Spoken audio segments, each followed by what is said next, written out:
피해게임2 3화 리뷰 시작하겠습니다. 서출구님이 납치되면서 히든플레이어 팀에 합류하게 되고요. 아, 여기에요? 당연히 저택 내부에서는 혼란에 빠집니다. 당연하게도 저택 내부 플레이어 중에 범인이 있다고 생각할 수밖에 없죠. 저택 외부에서 내부로 불신의 씨앗을 심었다고 볼 수 있겠습니다. 그리고 서출구님을 찾는 과정에서 유리사님의 깨알 드립이 등장하는데 이제부터 제 원픽은 유리사님이 서출구님과 캐리건 메이님이 퇴소당했다는 발표가 나오고 건강 문제로 퇴소하게 된 캐리건 메이님 대신 파이님이 다시 참가하게 됩니다. 이게 또 공정성에서 문제가 될 수 있지만 이전 리뷰에서도 언급했듯이 피해 게임 자체가 불공정하고 비합리적인 게임이라는 말을 내걸었기 때문에 이런 공정성 논란에서 비교적 자유로울 수 있겠죠. 파이님의 합류를 통해 알 수 있는 건 이 다음에 있는 게임들이 모두 인원수를 맞춰서 세팅되었다는 것이고 서출구님의 퇴소는 변칙적으로 일어난 사고가 아니라 필연적으로 계획되어 있는 일이었다는 것입니다. 그리고 탈락자가 플레이어를 한 명씩 데려간다고 의심할 수 있는 상황에서 다른 플레이어들이 파이님과 제대로 소통을 한다면 탈락자와 납치는 상관이 없고 그렇다면 스파이가 존재할 수 있다는 생각을 할 수 있을 겁니다. 어쩌면 히든 플레이어에 대해서 떠올릴 수 있을지도 모르죠. 그리고 이제 본격적인 머니 챌린지가 시작되는데요. 수리적인 사고가 필요한 게임 같지만 전혀 아니고 심리전과 수 읽기가 필요한 게임입니다. 완전한 제로 베이스에서 게임이 시작되었다면 서로의 숫자와 정보를 교환하거나 알아내가는 탐색전을 벌이면서 자연스럽게 각자가 자신의 이익을 위해 심리전을 펼치거나 연합을 형성하는 모습을 볼 수 있었을 겁니다.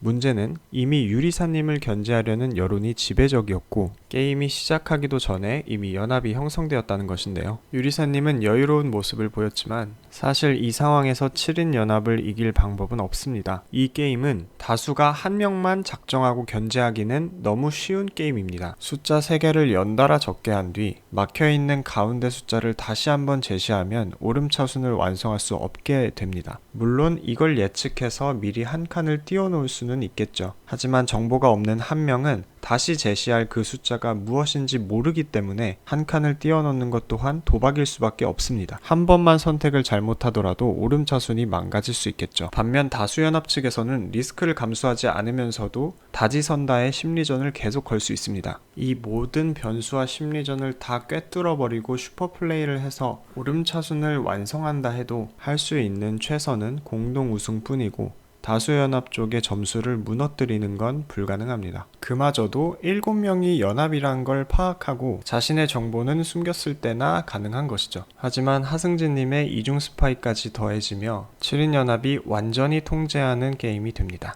7인 연합의 입장에서 보면 이제 이 게임은 심리전과 수 읽기 싸움이 아니라 단순히 답을 찾는 문제풀이 게임이 된 거죠. 7인 연합의 입장에서는 7명 모두가 10점을 받으면서 상대의 오름차수는 끊기게 해야 되는데 이 숫자 조합을 찾는 건 쉽습니다. 처음에 랜덤하게 받은 숫자를 각각 한 번씩 이용하도록 합니다. 이 게임은 9명이서 플레이를 하기 때문에 처음에 받는 숫자는 1부터 10까지의 숫자 중 한 개가 비게 되어 있습니다.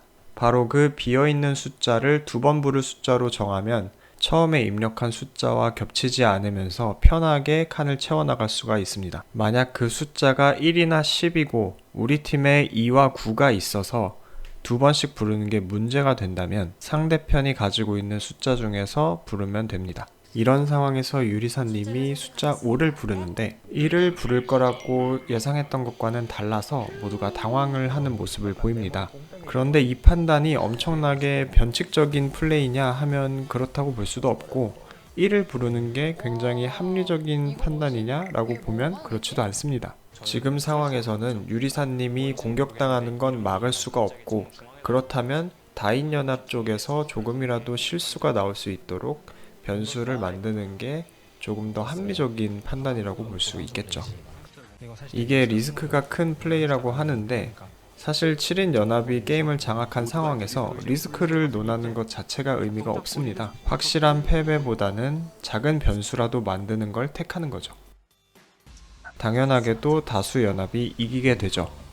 이게 숫자 조합을 찾는 게 굉장히 드라마틱하게 연출되지만 처음부터 그 숫자 조합을 설계하고 들어갔다면 훨씬 더 쉽게 찾을 수 있었을 겁니다.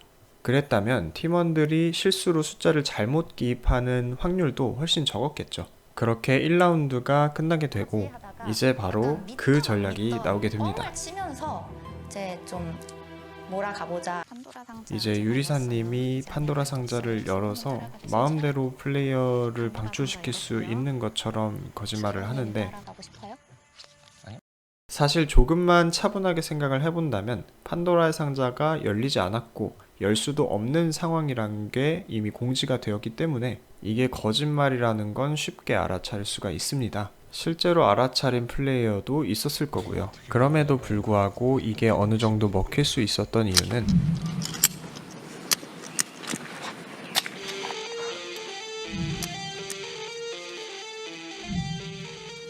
진짜 빨라. 유리사님의 첫인상이 그만큼 압도적이었기 때문입니다. 터무니없는 상황이지만 저 사람이 저렇게나 여유로운 걸 보면 무언가 대단한 걸 숨기고 있구나 라고 생각할 수밖에 없고, 설령 거짓말인 걸 알았다 하더라도 유리사님에게 찍혀서 데스매치에 지목되는 일은 피하고 싶었을 겁니다. 유리사님이 숫자 5를 불렀을 때 모두가 쫄았던 이유도 바로 그 지점에 있는 것이죠. 그런데 그 협박의 내용이 박지민님을 꼴찌로 만들라는 건데 이건 좀 이상한 전략입니다. 만약 본인의 생존이 목적이었다면 1등인 박지민님보다는 점수가 낮은 플레이어를 공략하는 게 더 쉬운 전략이었을 거고요. 박지민님을 떨어뜨리는 것이 목적이었다면 본인이 꼴찌를 하면서 데스매치에서 박지민님을 지목할 수 있도록 적당히 박지민님을 견제하게 하는 게 더 호응을 얻기 쉬운 전략이었을 겁니다.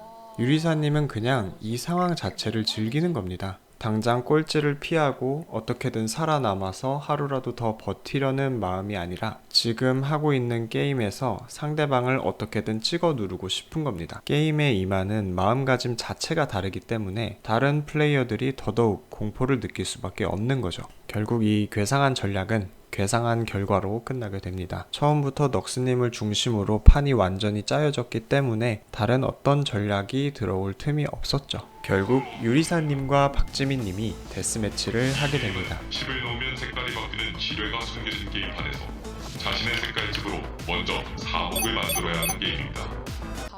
여기서 두 사람의 전략이 다르게 나타나는데 박지민님의 전략은 우선 상대방의 칩을 지뢰로 이동시켜서 나의 색깔로 바꿔가는 게 기본 전략이었고요. 유리사님은 거기에 대응하여 지뢰의 위치를 최대한 알려주지 않는 것을 기본 전략으로 취했습니다. 박지민님의 전략은 기본적으로 나쁘지 않지만 여기서 박지민님이 잘못 생각한 게 상대방의 영역에서 플레이를 한 것입니다. 아마 장기나 체스 같은 게임을 떠올리면서 상대방의 영역으로 이동하는 게 마치 공격인 것처럼 생각을 하신 것 같은데 이 게임은 기본적으로 말들이 자기와 가까운 쪽에 있는 게 유리합니다. 본인 앞에 첫 번째 줄에만 칩을 놓을 수 있기 때문이죠. 예를 들어 지금과 같은 상황에서는 공격이 됐든 방어가 됐든 유리사님이 올려놓는 칩은 다른 칩들과 이어지게 되고 박지민님이 올려놓는 칩은 다른 칩들과 떨어져 있게 됩니다. 그렇기 때문에 내가 올려놓는 칩과의 연결을 생각해서 내 바로 앞에서 한 칸 떨어진 두 번째, 세 번째 줄에 칩들을 위치하도록 유도하는 것이 좋습니다. 그리고 두 분이 모두 자기 영역의 지뢰 위치를 알려주지 않는 게 좋다고 생각을 하시는 것 같은데 이 게임에서 자신만의 정보는 없습니다.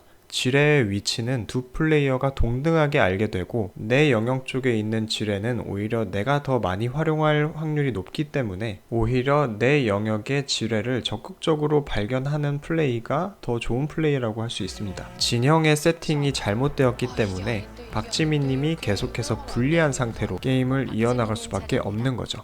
5목이나 4목을 완성하는 게임은 기본적으로 양수를 만들기 쉽게 돌들이 뭉쳐있는 걸 유도하는 것이 좋은데 이 게임판은 절반이 지뢰고 절반이 지뢰가 아닌 위치입니다.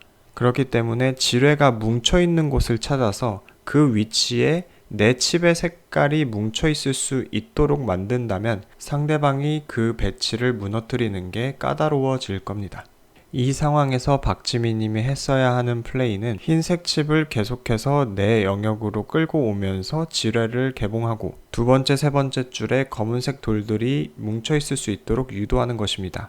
그렇게 했다면 아직 올리지 않은 칩을 가지고 있다는 점에서 우위를 점하고 있기 때문에 그걸 활용해서 상대방에게 위험한 상황을 연출할 수 있었을 겁니다. 결국 아쉽게도 일방적으로 게임이 흘러가게 되면서 유리사님이 승리하게 됩니다. 그리고 윤빈님이 팬티바람으로 납치되면서 야생팀에 합류하게 됩니다. 여기까지가 3화의 내용인데 저는 굉장히 재미있었습니다. 머니 챌린지에서 최하위 플레이어가 되었지만 3화의 주인공은 누가 봐도 유리사님이었습니다. 처음에는 유리사님의 IQ가 부각됐지만 저는 유리사님의 독보적인 캐릭터가 유리사님의 진짜 무기라고 생각합니다. 이런 서바이벌 게임에서 정말 보기 드문 캐릭터이고 사고방식부터가 다른 플레이어들과 다르기 때문에 예측할 수 없는 데서 오는 압도적인 공포감이 있습니다. 많은 분들이 이슈가 됐지만 피해게임2를 이렇게나 재미있게 만든 데에는 유리사님의 독보적인 캐릭터가 가장 큰 역할을 했다고 생각합니다. 그럼 저는 다음 리뷰로 돌아오겠습니다. 감사합니다.